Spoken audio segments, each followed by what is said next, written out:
Brad Johnson here from johnson.audio, and this is going to be part 3 of the 3-part mini-series of exploring the new Logic Pro 10's update on their vintage EQs.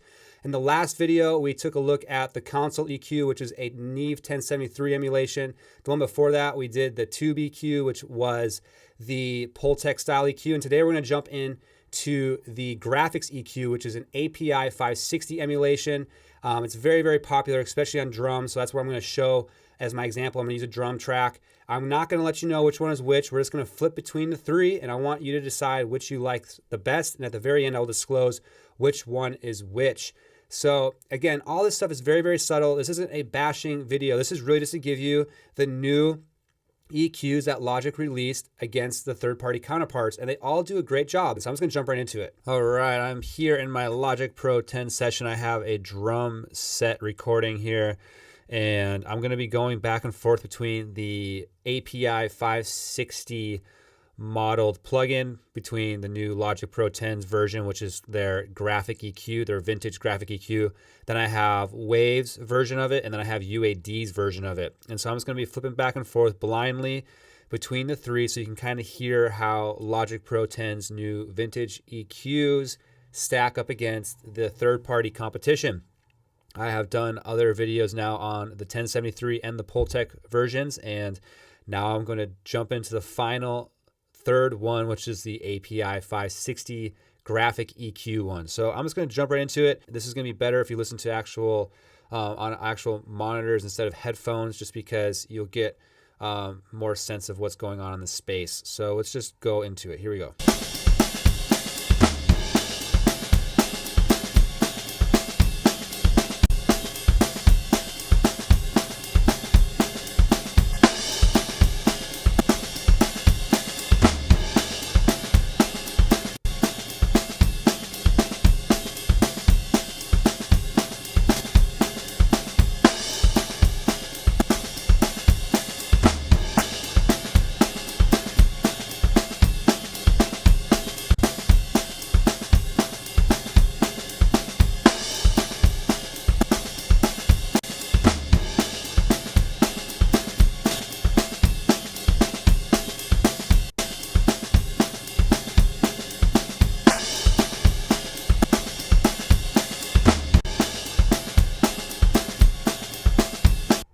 All right, very, very similar kind of attributes to all of them. There is a few kind of differences between them, and I just really kind of focus in on it. I just want to let you know that none of these are bad. They all actually do a really good job. So it'll be interesting to see which one is the Logic one at the very end and which one you are feeling like sounded the best to your ears. I'm going to do some major boosts now, like I have in the previous videos, just to kind of see what happens when you push these to the extremes. All right, so on these ones, we're going to be pushing the high end on it. So we're going to just kind of hear what happens with a very accentuated high end on these plugins. Here we go.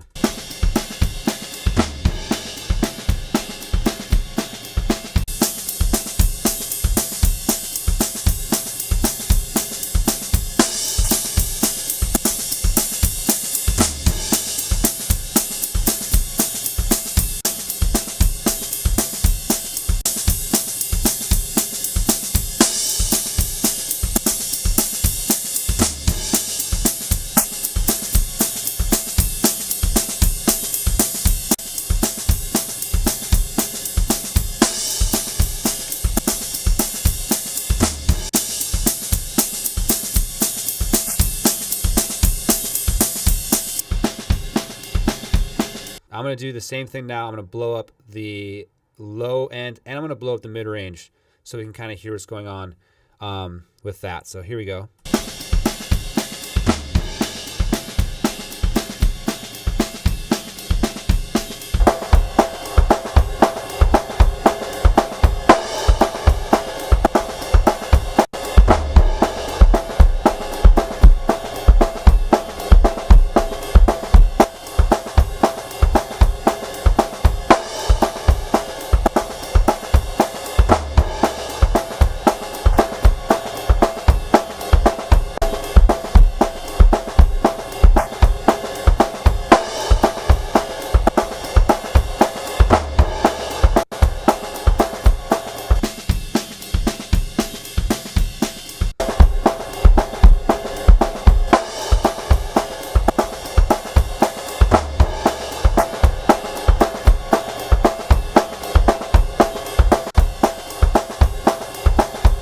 definitely little differences.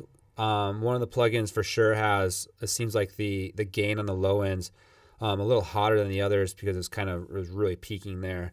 So really, it's just, let's take a listen to it. I'm going to show you which ones are which now, and just kind of think either 1, 2, or 3, which one was your favorite, to give you a second tier. All right, I'm going to let you see it. So number 1 is the Waves version of it. And you can see this is what it looks like, the little graphics EQ. Number 2 is the UAD. And then number 3 is the new Logic Pro 10's Vintage Graphics EQ. So there we go. There you have it. All right. Thank you so much for watching that video. Please give me a thumbs up if you liked it. Again, if you're still watching this for some reason you didn't like it, you can give me a thumbs down. I will be okay with that. Leave me a comment below. Let me know which one you thought sounded the best to your ears. Again, my name is Brad Johnson. Hit that subscribe button. I'll see you in the next video. Bye.